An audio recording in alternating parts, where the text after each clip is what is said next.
বাঙালি শহীদ না, বাঙালি শহীদ ওই যে 21শে ফেব্রুয়ারিতে কলা গাছের গলা কেটে গেন্দা ফুলির মালা দেয় শহীদ। ও কটা শহীদ কি শহীদ না হয়ে গেছে কেউ?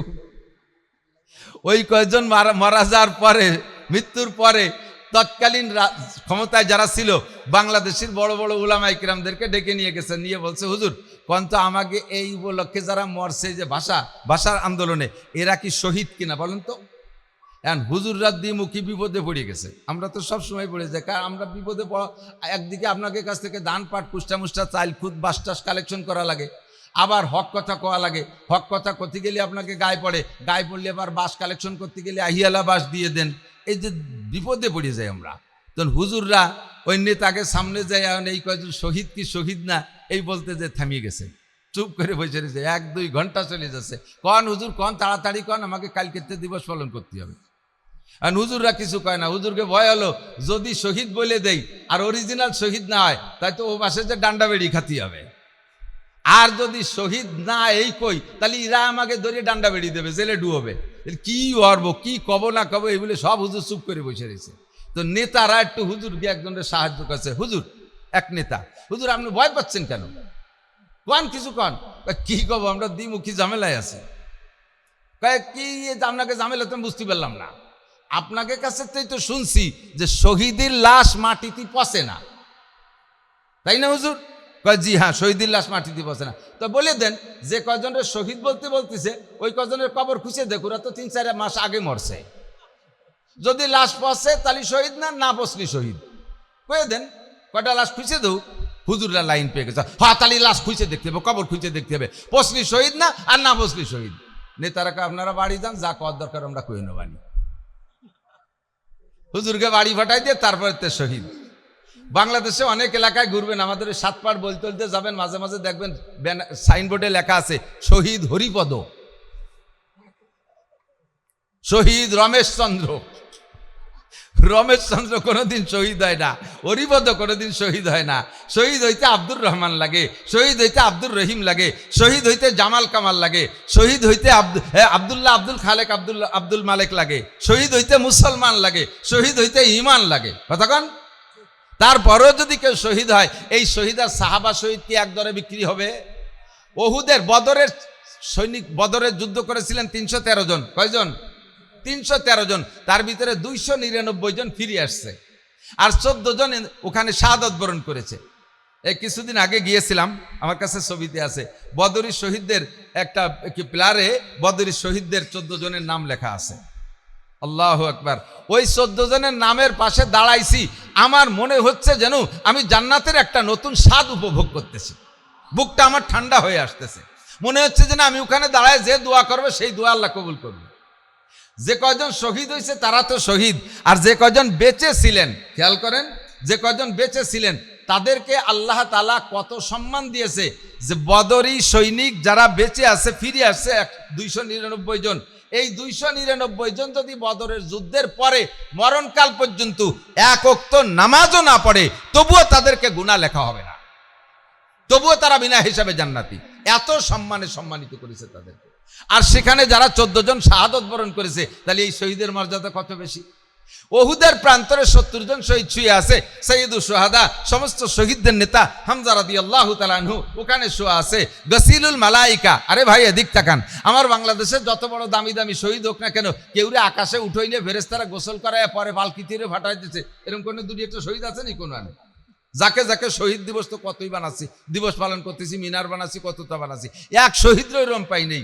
আর ওহুদ প্রান্তে যে 70 জন শাহাদত বরণ করেছে, তার ভিতরে একজন হানজালা রাদিয়াল্লাহু তাআলা আনহু, যার কিসসা শুনেছেন, যাকে ফেরেশতারা আকাশে উঠাই নিয়ে জান্নাতের পানি দিয়ে গোসল করে আবার নিচে নামায় দিয়ে গেছে।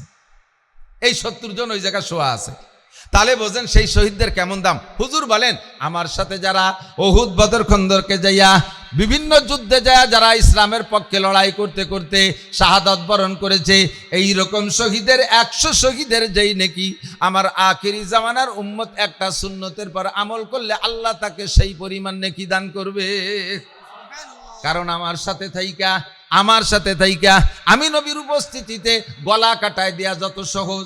খেয়াল করে না, আমি নবীর উপস্থিতিতে আমার সাথে তাইকা আমার ডাকে সাড়া দিয়া গলা কাটায় দিয়া যত সহজ, একটা সময় আসবে হাতে নখ রাখছে ফ্যাশন নখ। মহিলারা ফ্যাশন নখ রাখে না? সেম কোয়ালিটি অফ শুয়োর নি। শুয়োরের নখ কাটে সপ্তাহে সপ্তাহে, শুয়োরে সব শুক্রবারে নখ কাটে না, সোমবারে কাটে, বছরে একবার কাটে, সারা জীবনে কাটে।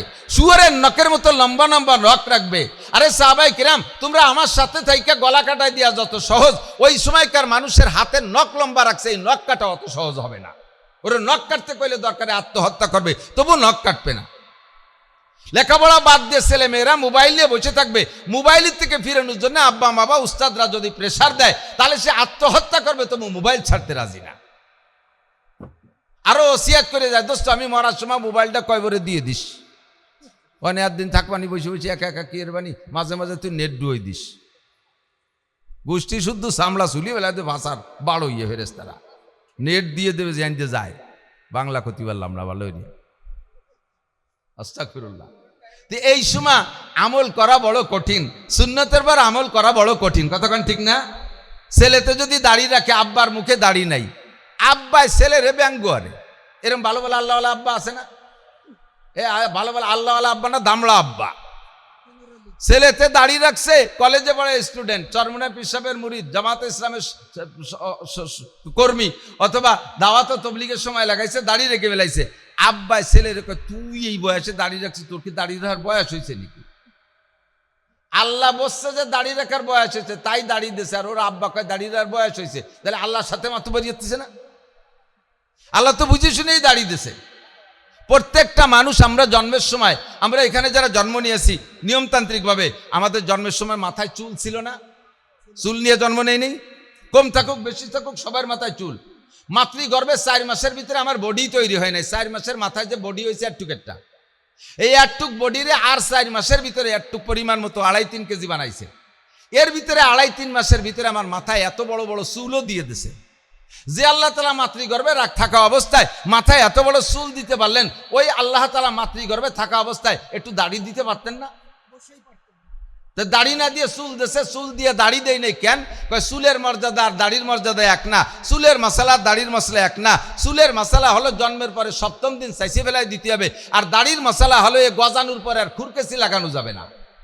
দাড়ি বলে সম্মানী অঙ্গ। হুজুর বলেন, কি বলে, যে ব্যক্তি মান আকালা মিন হাজির সাজারাতিল মুনতিনা ফাজাররুহু বিউনুকিহি ওয়ালা তাকুজ বিলিহিয়াতিহি।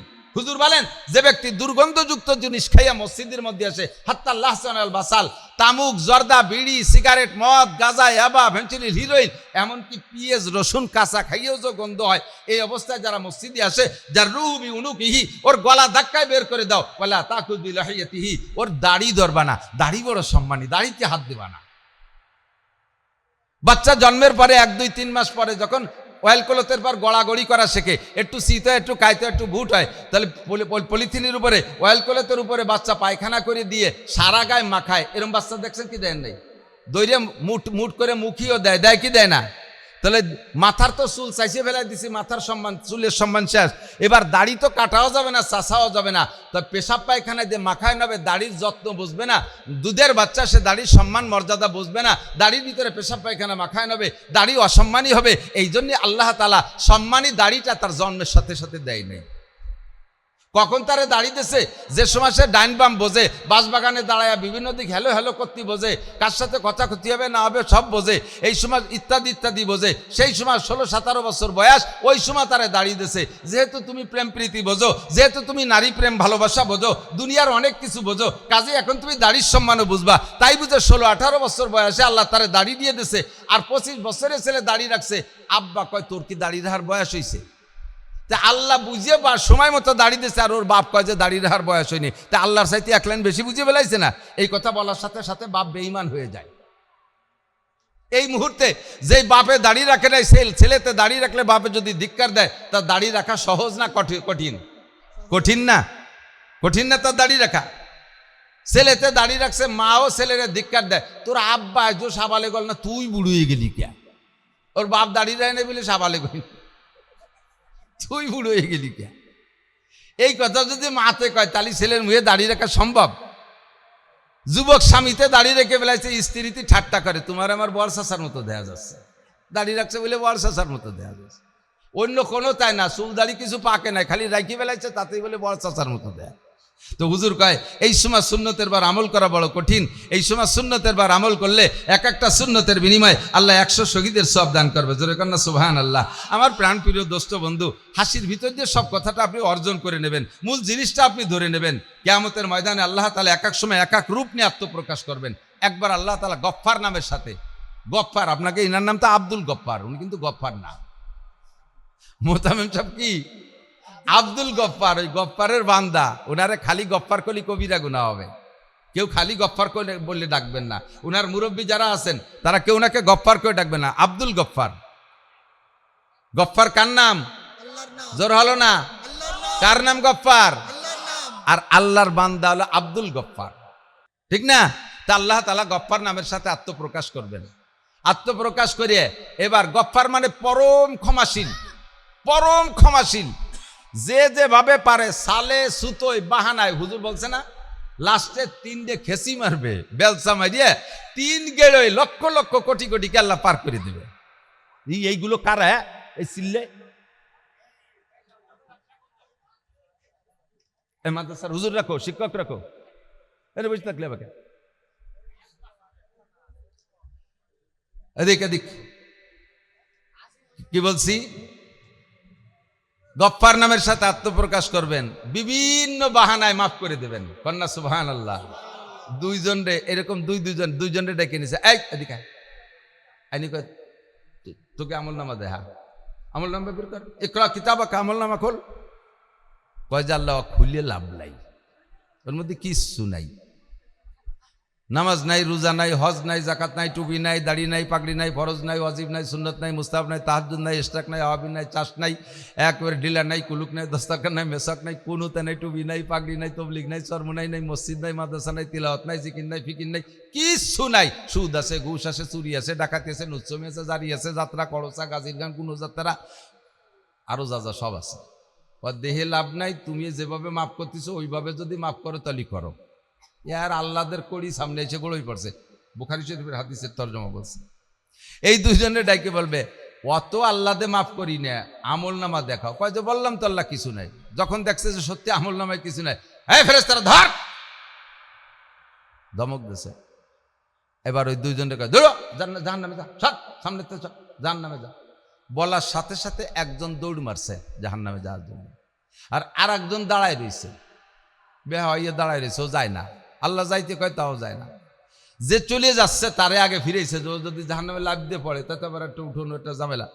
তো কয় এই ওরে আগে ঠেয়া, ওরে ঠেয়াই আইনি। কয় যে জাহান্নাম কি শ্বশুর বাড়ি? কয়ার সাথে সাথে দৌড় দিচ্ছ, ওখানে কি আছে জানো? কয় যে আগে জানতাম না, এখন তো সবই জানি। রব্বানা আবসারনা ওয়া সামিনা, চোখে দেখতেছি, কানেও শুনতেছি, সব সত্যি, একটু মিথ্যে না। তাই দৌড় দিলি কে? জাহান্নামের দিক বলার সাথে সাথে কয় আল্লাহ মনে বড় আশা নিয়ে দৌড় দিছি, দুনিয়ায় তোমার একটা হুকুমও পালন করি নেই, দেখি এই হাসরের মাঠে একটা হুকুম পালন করে দেখি তোমার দয়া হয় নাকি, মায়া হয় নাকি। তোমার এই মায়ার মোহাব্বতের দয়া, তোমার রহমতের ভালো আশায় আমি তোমার হুকুমটা পালন করার জন্য দৌড় মারছি। আল্লাহ বলবেন এ ফেরেশতারা, আমার বান্দাই অবরবেলা শেষ বেলা আমার রহমতের আশা করছে, বাদ্দিল সাইয়াতি হাসানাত, ঠিক আছে ওর জীবনের সমস্ত গুনাহকে নেকি দ্বারা পাল্টায় দাও, ওয়াদকিলহুল জান্নাত, তার বেহেশতে দিয়ে দাও। রহমতে হক বাহানা মিজুয়াদ, বাহান ও মিজুয়াদ, রহমতে হক বাহানা মিজুয়াদ, বাহান ও মিজুয়াদ। আল্লাহর রহমতে একটু বাহানা খোঁজে, মোটা কিছু খোঁজে না, একটুক বাহানায় আল্লাহ তারা মাফ করে দিছে। এ তো আল্লাহর হুকুম পালন করে পার হয়ে গেল, যেটারে যাইতে কইছে আবার যাই নেই, দাঁড়ায় রয়েছে বেকা হয়ে, ও কি কবে? ওরে কা এই আনাড়ি, দুনিয়ায় থাকতে কত হুকুম করছি, একটাও মানিস নেই, আর এই জায়গায় দাঁড়ায় একটা হুকুম করলাম তাও মারলি নে, বেহা হয়ে দাঁড়ায় রয়েছিস। তুই দাঁড়ায় রয়েছিস কে? আল্লাহ আমি তোমার রহমতের আশায় দাঁড়ায় রয়েছি, দেখি তুমি আর একবার কও নাকি যে যা লাগবে না। তুমি তো একবার কই বেলাইছো যা, পীরে তুমি কও নাকি যে যা লাগবে না, সেই আশায় দাঁড়ায় রয়েছি। আল্লাহ কায় ফেরেশতারা, ও আমার রহমতের আশা করছে, বাদ্দিল সাইয়াতি হাসানাত, ওরও জীবনের সব গুনাহ নেকি দ্বারা পাল্টাইয়া দাও। বেহেশতে যাইতে নেকি লাগবে, ওর তো সব গুনাহ, ওর গুনাহগুলো নেকি বানাই দিয়ে তারপরে বেহেশতে দিয়ে দাও। এরকম বিভিন্ন বাহানা। হয়তো আপনি মনে মনে ভাবতেছেন তাহলে আমি সেই দুইজনের একজন হব। সে দুইজন তো মোটে দুইজন, সে দুইজন তো সব কয়জন না। সে দুইজন যে কোন দুইজন তাকে আপনি জানেন নাকি? তো এক একজন এক এক বাহানায় আল্লাহ মাফ করবেন। এবার একজনকে লাস্ট ফিনিশিং ডেকে নিয়েছে, তার কিচ্ছু নাই, তার সম্পর্কে আল্লাহ তাআলা ঘোষণা দেন, খুযূহু ফাগুল্লুহু সুম্মাল জাহিমা সাল্লু সুম্মা ফি সিলসিলাতিন যারউহা ৭০ যিরাআন ফাসলুকু। দারুনে ধার, পিঠ মুড়া দে, গুগু মুড়া দে, গলার উপর দে শিকল দে, হাঁটুর নিচে দে ঢুকই দে, গলা আর হাঁটুর এক জায়গা টাইট কর। গলারে যদি হাঁটুর সাথে বাঁধে আর কি এসে আর ভালো বেড়ি হয়? ডান্ডা বেড়ি দেয় ঠ্যাঙে হাতে, তারপরে একটু খুঁড়াই খুঁড়াই হাঁটতে পারে, কিন্তু গলারে যদি টাইট করে হাঁটুর সাথে দলারে বাঁধে, আটার কোনো কায়দা থাকে? টেনিস বল হয়ে গেছে, এরকম গোল হয়ে গেছে।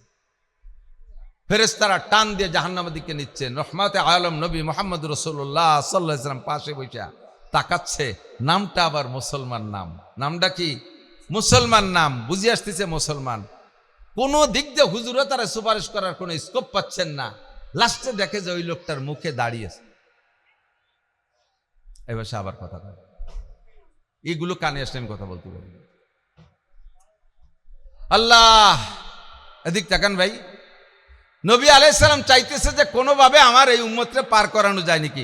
ইতিমধ্যে নজর পড়ে গেছে ওই লোকটার মুখের দিকে, দেখে যে একেবারে সুন্দর দাড়ি, নামাজ নাই, রোজা নাই, হজ নাই, জাকাত নাই, ফরজ ওয়াজিব কিচ্ছু নাই, শুধু আছে মুখে চারটে দাড়ি।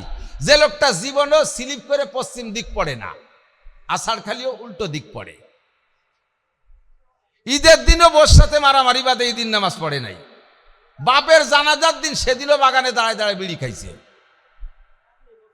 শুক্রবারে জুমার দিন টেলিভিশনের সামনে করে বসে থাকে, শুক্রবারে কি হয় তার জানা নেই, কোনো কিছু কোনো আমল নেই।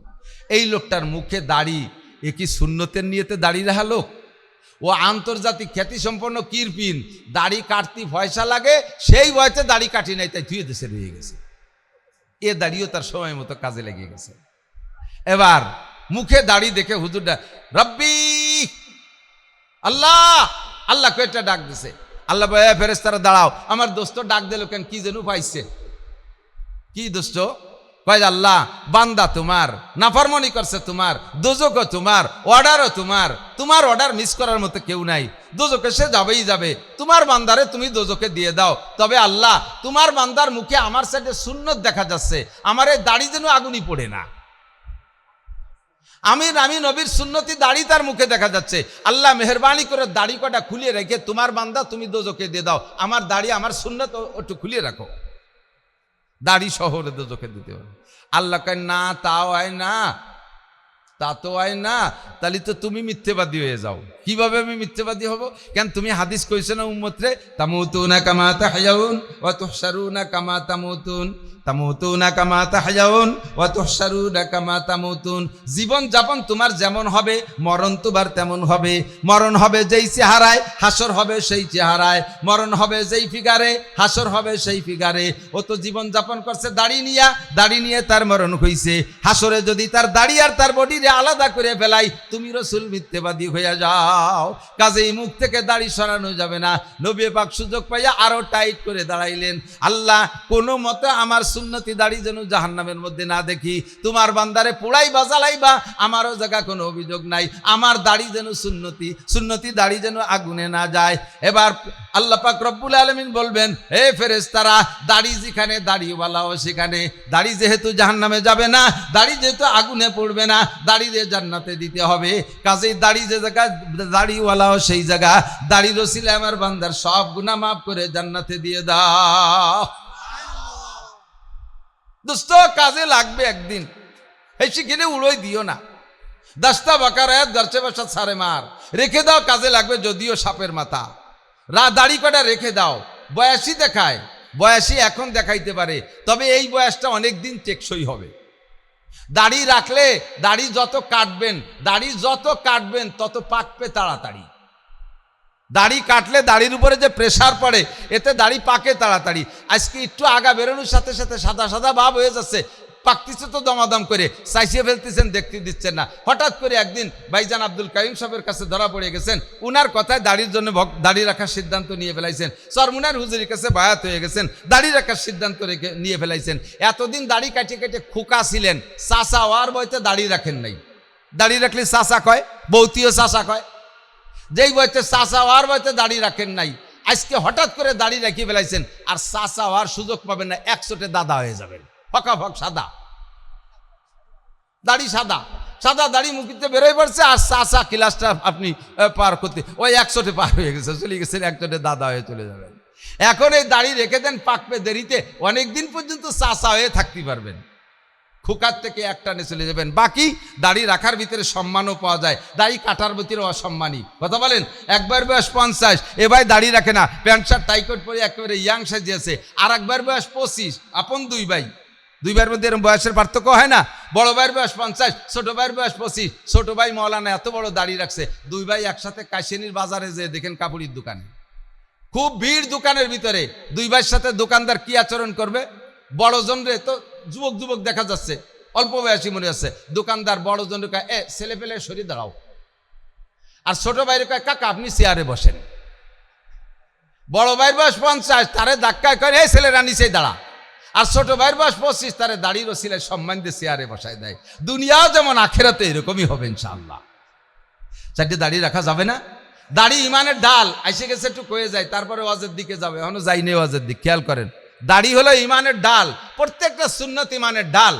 ইমানের ঢাল বোঝেন না? ইমানকে পাহারা দেওয়ার জন্য যে বেড়া বা ঢাল, এইটা হলো দাড়ি। 1 নম্বরে দাড়ি। আপনার দাড়ি কাটা অবস্থায় মুখ দিয়ে যে কথা বলতে পারবেন, আমার বিশ্বাস দাড়ি রাখার পরে সেই সব কথা মুখ দিয়ে বলা যায় না। দাড়ি কাটা অবস্থায় যে যে গুনাহ করতে পারেন, দাড়ি রাখার পরে সেই গুনাহ আপনি করতে পারবেন না, বিবেকে বাধা দেবে, দাড়িতে আপনারা ঠেকাবে। দাড়ি কাটা অবস্থায় যে সমস্ত জায়গা তাকাইতে পারতেন, যে সকল মেয়েদের সাথে কথা বলতে পারতেন, যে মেয়েদেরকে তাকাইতে পারতেন, দাড়ি রাখার পরে আর পারবেন না। দাড়ির সাথে যদি একটা টুপিও মাথায় ওঠে, আরও আপনারা হেফাজত করে ফেলবে। না রে, আজে বাজে কাজ করা যায় না। কোনো যদি বেশি শক্ত কথা বলাও লাগে, মাথায় টুপি থাকলেই খালি খিচিমিচি করে, টুপি রয়েছে মাথায় কথি পারতেছি না, টুপি রয়েছে মাথায় কথি পারতেছি না। যদি দেয় যে আর নিজের ঠেয়াতে পারতেছি না, কিছু কয়াই লাগবে, তখন টুপি খুলে এবার গালাগালি শুরু হয়। বোঝা যায় যে টুপিতে আপনার এতক্ষণ মুখরে কন্ট্রোল করছে, ঠিক কিনা? সুন্নত আপনার ইমানের ঢাল, সুন্নত আপনার ইমানের বেড়া। এর সাথে যদি বড় একটা যুব্ব পারেন, আপনারা আরো কন্ট্রোল করে ফেলবে। এর সাথে যদি একটা পাগড়ি পারেন, আপনি আরো ভালো হতে বাধ্য হয়ে যাবেন, ঠিক কিনা? এই জন্য হক্কানি পীর মাশায়েখরা আগে এই বাহ্যিক সুন্নতগুলোর প্রশিক্ষণ দেয়, যে বাহ্যিক সুন্নত যদি ঠিক হয়ে যায়, তাহলে আভ্যন্তরীণ অবস্থা অনেকটা পরিবর্তন হয়ে আসে। আল্লাহ তাআলা আমাদের আমল করার তৌফিক দান করুন। এত কথা বললাম কোন দিক তাকাইয়া? যে প্রতিকূল পরিবেশে ইবাদত করলে আল্লাহ বেশি খুশি হয়, বেশি নেকি দেয়। এই সময় প্রতিকূল পরিবেশ চলছে, এই সময় ইমান ধরে রাখা বড় কঠিন, সুন্নতের আমল করা বড় কঠিন। নবীর জামানায় এগুলো সহজ ছিল, যার কারণে নবীর জামানায় 100 শহীদের যেই নেকি, সেই পরিমাণ নেকি আমাকে একটা সুন্নতের বিনিময় দিয়ে যাচ্ছেন আল্লাহ তাআলা। আবহাওয়া অনুকূল হইলে, মাঠটা সুন্দর হইলে, বসতে আরাম হইলে, আরো লোক যারা দাঁড়িয়ে আছে তারা কেউ দাঁড়িয়ে থাকতো না, এরাও বসতো, আরো লোক এসে বসতো। অনেকে বসে বসে উঠে চলে গেছে, ভাষা ভিজে গেছে, চলে গেছে। তারপরেও যারা খেমটি খুমটিতে বসে রয়েছেন মোটামুটি জেদ করে, আপনাদেরকে আমার বিশ্বাস ভালো অনুষ্ঠান কি বলে, ভালো আবহাওয়ার চেয়ে, ভালো মাটিতে বসার চাইতে আজকে এই অবস্থায় বসলে 100 গুণ বেশি নেকি দান করবে। আল্লাহ তাআলা আমাদের তৌফিক দান করুক, বলেন আমিন। আমি যে আয়াত করছি, আয়াত সংক্রান্ত 2-4টে কথা, বেশি রাত করবো না। গভীর রাত করলে আবার ফজরের নামাজ পড়তে কষ্ট হবে। এরকম 1 লক্ষ মাহফিলকে এক পাল্লায় রাখলে, আর ফজরের 2 রাকাত ফরজ নামাজের আর এক পাল্লায় রাখলে, ফজরের নামাজের পাল্লা ভারী হয়ে যায় না, বোঝে নাই? তাহলে মাহফিলের দাম বেশি না নামাজের দাম বেশি? যেই মাহফিল করতে করতে ফজরের নামাজ ছুটে যায়, খুদার কসম ওই মাহফিলে কোনো হিদায়ত নেই, ওই মাহফিলে কোনো হিদায়ত নেই, ওর দ্বারা কোনো ফায়দা হবে না। কাজেই নির্দিষ্ট সময় ছেড়ে দেবো ইনশাআল্লাহ। কথা খেয়াল করতেছেন তো সবাই? খেয়াল করবেন তো ইনশাআল্লাহ? যা বলবো সামনে অল্পক্ষণের ভিতরে ইনশাআল্লাহ দোয়া করে দেবো। ভয় নাই, খুব জরুরি কয়েকটা কথা আমি কোরআন শরীফ থেকে নিয়ে আসছি। নবী আলাইহিস সালাতু ওয়াস সালাম আপনাদেরকে নিয়ে, যেমন আমি এখন কথা বলতেছি, আমরা বক্তারা কথা বলছি, হুজুর আলাইহিস সালাম সাহাবা ইকরামদেরকে নিয়ে এভাবে বসতেন, বসে কথা বলতেন, বেশিরভাগ মসজিদে নববীতে। মদিনায় যাওয়ার পরে, মক্কায় থাকাকালে মক্কা কাবার চত্বরে বসার সুযোগ দিত না। আবু জাহেল, আবুল আহাব, উতবা, সাইবা, ওলীদ ইবনে মুগীরা, এই বড় বড় লিডাররা হুজুরকে মাঠে বসতে দিতেন না। হযরত আরকাম রাদিয়াল্লাহু তাআলা আনহুর বাড়ি হুজুর বসতেন, সেখানে বসে ছাত্রদেরকে পড়াইতেন। মদিনায় যে হুজুর মসজিদে নববীতে স্বাধীন মনে বয়ান করতেন। আবার কখনো কখনো, কারেন্ট তো নাই, সে সময় তো কারেন্ট ছিল না, গরমের সময় ভিতরে যদি গরম লাগে, হুজুর পাহাড়ের ছায়ায়, পাহাড় ছিল উঁচু উঁচু, পাহাড়ের পাদদেশে ছায়ায় যাইয়া সাহাবায়ে কেরামদেরকে নিয়ে আসরের পরে বসে ছায়া জায়গা বসে বসে কিছু বয়ান করতেন। কি হলো, বৃষ্টি নামতেছে? বাপরে বাপ, মেঘ ডাক দিছে তাই এই অবস্থা, হরিণীর মতো। হরিণ এত সতর্ক প্রাণী, ওর পেটের মধ্যে যদি ডাক দিয়ে ওঠে মনে করছে বাঘের শব্দ নাকি, ঠু ওঠা 3-4 সময় দৌড়ে ফেলে। উম্মত হজের মাঠে হরিণীর চাইতে সতর্ক, ডাক দিছে মেঘে নিজের পেটের মধ্যে গুড়ুম গুড়ুম করে উঠছে। আরে ভাই, যতটুকু ঘর আছে আর আমরা যে কয়জন মানুষ ভিতরে ইনশাল্লাহ বসতে পারবো, ভিতরে অসুবিধা নেই, ঠিক আছে না? সংক্ষিপ্ত কথা চলে আসি। তো হুজুর আলাইহিস সালাতু ওয়াস সালাম সাহাবায়ে কিরামদেরকে নিয়ে বয়ান করতেছেন। এই বয়ানের ভিতরে যে মেঘের আওয়াজ না, এই আওয়াজ টের পাচ্ছি। আওয়াজটা কোন জায়গা থেকে আসতেছে? আকাশে মেঘের থেকে আওয়াজ না, এই আওয়াজ একরকম আওয়াজ। ট্রাকের টায়ার বাস্ট হলে আর এক রকম আওয়াজ, টিনি টিনি বাড়ি দিলে আলাদা রকম আওয়াজ, কাঠে কাঠে বাড়ি দিলে আলাদা আওয়াজ, ঠিক কি ঠিক না? প্রত্যেক আওয়াজ আলাদা আলাদা রকম। তো আজকে একটা আওয়াজ আসছে মাটির নিচ থেকে, এই আওয়াজটা কেউ কোনোদিন এরকম আওয়াজ শোনে নাই। নতুন আওয়াজ শুনে সাহাবায়ে কিরাম মাটির নিচ থেকে আওয়াজ সব আচমকা খেয়ে গেছে। হুজুর আলাইহিস সালাতু ওয়াস সালাম জিম ধরে গেছেন। চতুর্দিক থেকে মদিনার মানুষ হুজুরের দিকে আসতেছে, হুজুর নিচের থেকে আওয়াজ, তাকে ইসরাফিল আলাইহিস সালাম সিংহায় ফু দিল, কিয়ামত হবে নাকি, এইগুলো হুজুর জিম ধরে গেছে। মদিনাওয়ালারা ভয় পেয়ে দৌড়িয়ে আসতেছে। হুজুর চক্ষু বন্ধ করে কিছুক্ষণ থাকার পরে সাহাবায়ে কিরাম বললেন, আয়ু সাউতিন হাজি হাজি ইয়া রাসূলুল্লাহ, হুজুর এটা কিসের আওয়াজ? হুজুর বললেন, এটা একটা নতুন আওয়াজ। কিসের আওয়াজ? কয় যে আল্লাহ পাক রব্বুল আলামিন জাহান্নামকে পরিপূর্ণ উত্তপ্ত করে কমপ্লিট করে এবার জাহান্নামের উপরের থেকে একটা পাথর ছেড়েছিলেন। যেদিন জাহান্নাম কমপ্লিট হয়ে গেছে সেই দিন একটা পাথর ছাড়ছে, ওই পাথরটা আজকে জাহান্নামের তলদেশে গিয়ে পড়ছে। বোঝেন নাই? তাহলে হুজুর এই পাথরটা ওজন কতটুক? হুজুর বলেন, জিবরাইল আমাকে জানাই দিছে, এই পাথরটা যদি জমিনের উপরে রাখা হয় আর সারা পৃথিবীর সমস্ত মানুষ যদি একসাথে এই পাথরটারে উঁচা করার চেষ্টা করে, তাহলে মাটির থেকে 1 আঙ্গুল পরিমাণ উঁচু করতে পারবে। এত ভারী পাথর জাহান্নামের উপরে থেকে ছাড়ছে, আর সেই পাথরটা আজকে যে নিচে পড়ছে, কত লক্ষ কোটি বছর আগে ছাড়ছে আল্লাহই ভালো জানে, আর আজকে নিচে যে পড়ছে সেখান থেকে একটা শব্দ আছে, এই শব্দটা সেই শব্দ। তাহলে অনুমান করেন জাহান্নাম কত গভীর।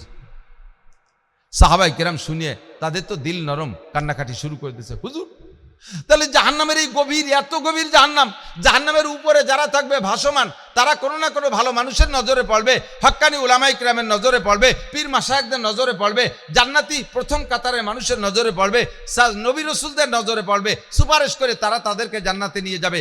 যে মানুষগুলো এত গভীরে থাকবে তারা তো সচরাচর ভালো মানুষের নজরে পড়বে না। এই মানুষগুলোর কি উপায় হবে? তারা এত নিচেই থাকবে। হুজুর বললেন, তাদের সুপারিশ করার কেউ থাকবে না।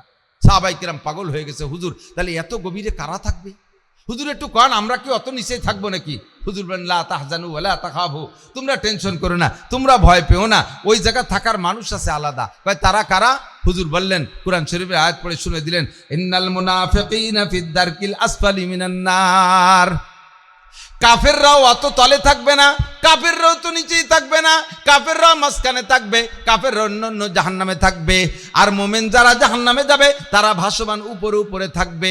হক্কানি পীর মাশায়েখ শহীদরা উলামায়ে কিরামরা সুপারিশ করে হাজার হাজার মানুষকে জান্নাতে নিয়ে যাবে, কিন্তু জাহান্নামের এই গভীর তলদেশে থাকবে যারা, তারা হলো আমার উম্মতের মধ্যে যারা মুনাফিক। সাহাবায়ে কিরাম এবার পাগল হয়ে গেছে, হুজুর তাড়াতাড়ি বলেন মুনাফিক কারা?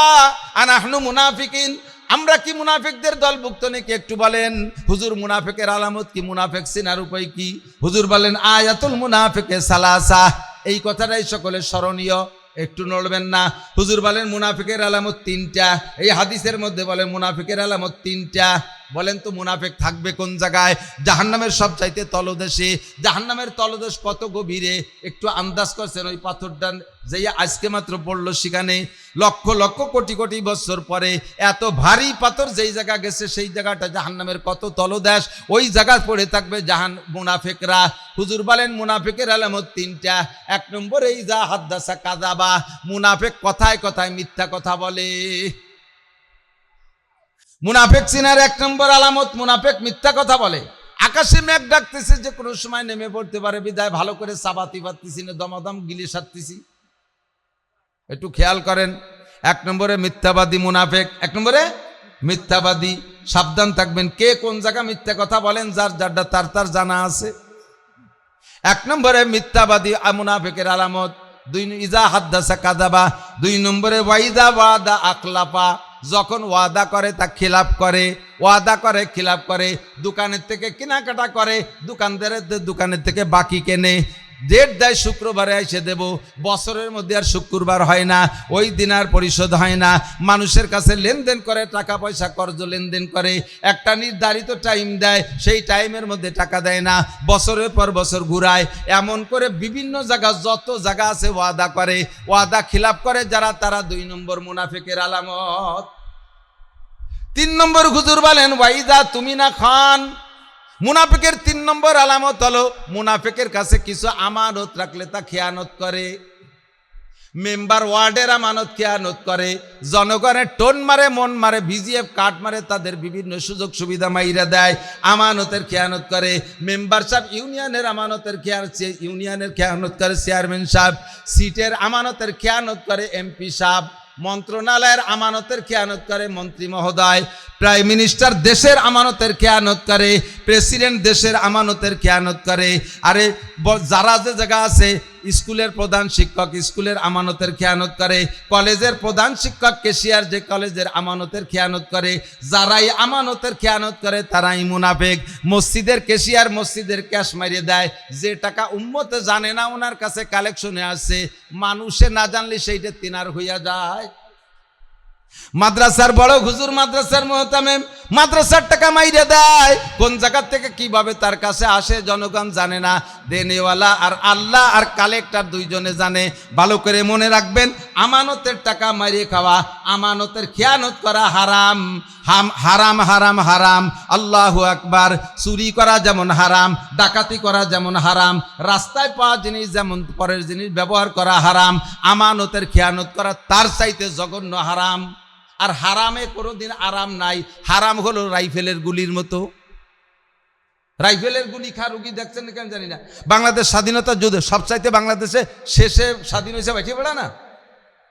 তা আপনারা তো সে সময় দেখছেন না, স্বাধীনতা যুদ্ধের সময় গুলি খা রুগী, পরে না দেখলে ওই সময় গুলি যতটুক ঢোকে ততটুক, পিছনে কি ওয়াটটুক বেরোয় না, বেশখানিক বেশি নিয়ে, বুগলা নিয়ে বেরোয় যায় না, এতখানিক নিয়ে।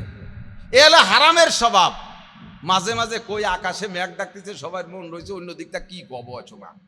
তারপরে এই বিশ্বরোড যখন প্রথম হয়, দূরের থেকে তাকাইলে মনে হতো যেন পানি ডালা, ঠিক না? রোদ্রের সময় দিনের বেলা এত সমতার এত সুন্দর সমান ছিল, দূরে থেকে পানি ডালার মতো মনে হয়। আর এই রাস্তা বানাইতে 4-5 বছর লাগছে না।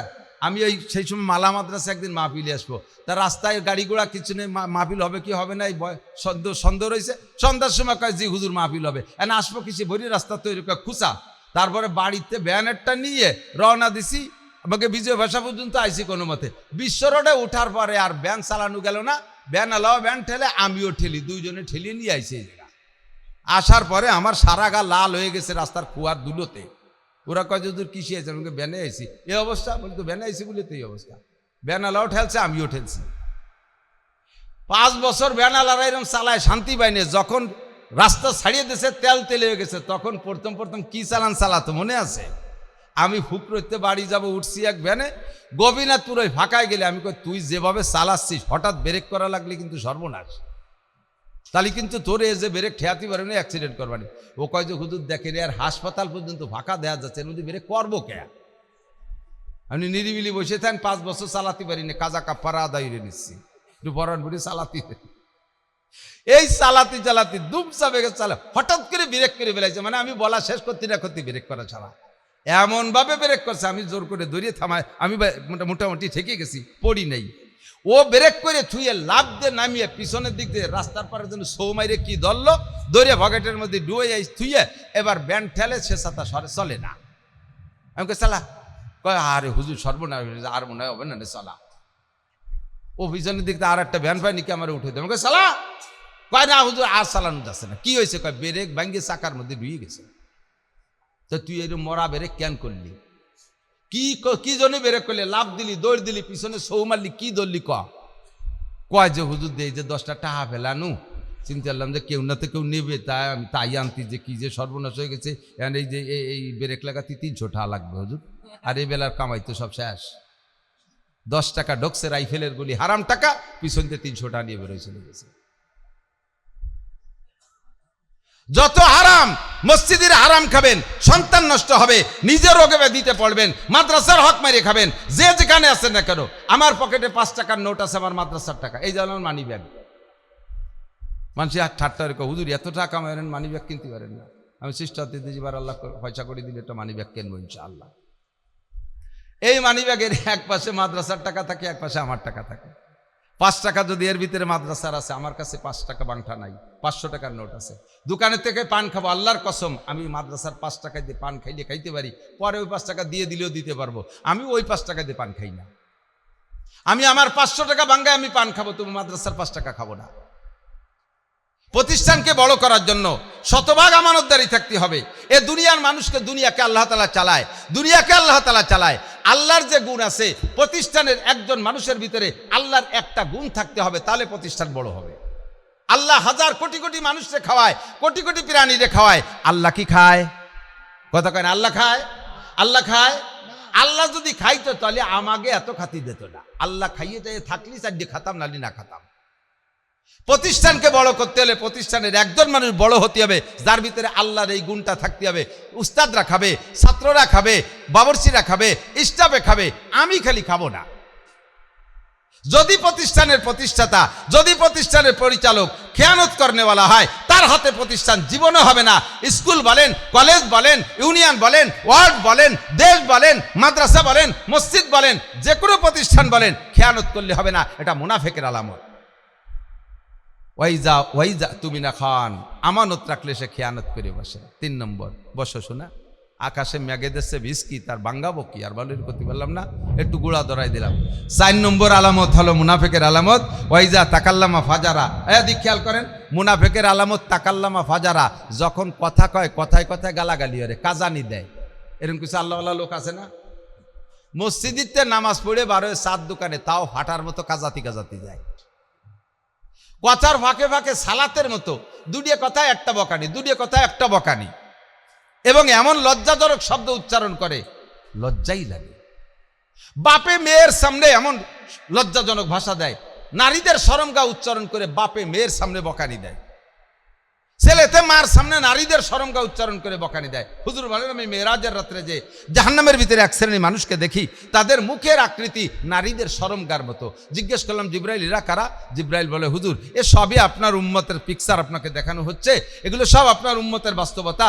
আপনার উম্মতের মধ্যে যারা কথায় কথায় নারীদের শরমগাহ উচ্চারণ করে বকানি দেয়, তাদের শাস্তি লক্ষ লক্ষ কোটি কোটি বছর জাহান্নামের ভিতরে তাদের চেহারা নারীদের শরমগার মতো হয়ে থাকবে।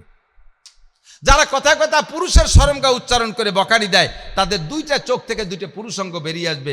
যতদিন পর্যন্ত ওই গুনাহ মোচন না হবে, অতদিন পর্যন্ত আপনি জান্নাতে যেতে পারবেন না। তাইতে আপনার আমল নামায় যত নেকি থাকুক না কেন, ওই গুনাহ মোচন করার জন্য জাহান্নামে আপনার পোড়া দেওয়া হবে।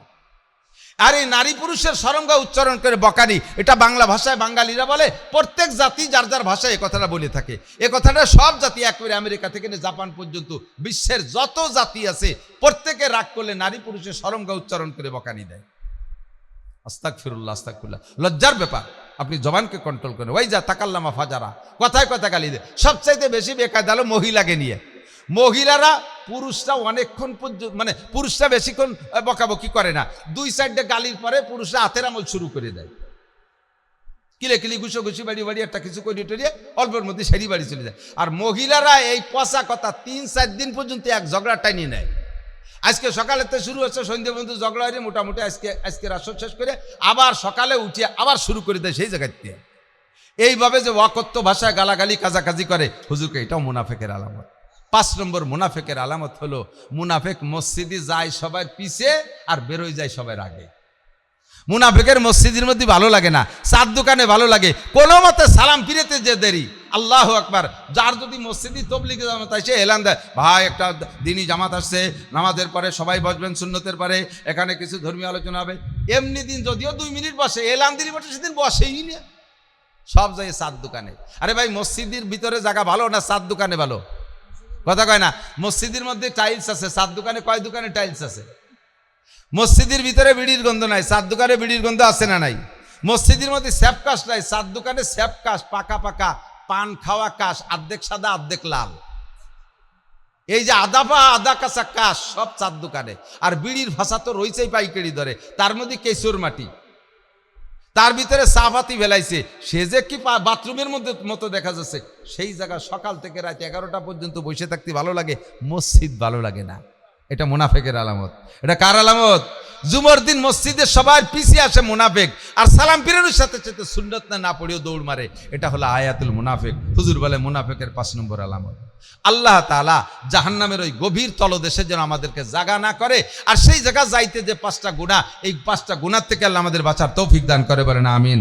আমরা নিয়মিত মসজিদে যাব তো, নামাজ পড়বো তো ইনশাআল্লাহ, নামাজ পড়বো তো, আগে যাব পরে বের হব, আগে যাব, তাতে পরে বের হইতে মেলা ঘন্টা খানিক লাগে না, 2-3 মিনিট দেরি হলে সবার চেয়ে পিছিয়ে পড়া যায়, আর তাতে আপনি মোমেনের খাতায় নামটা লেখানো হয়ে যাচ্ছে। কথা বলুন ঠিক কিনা?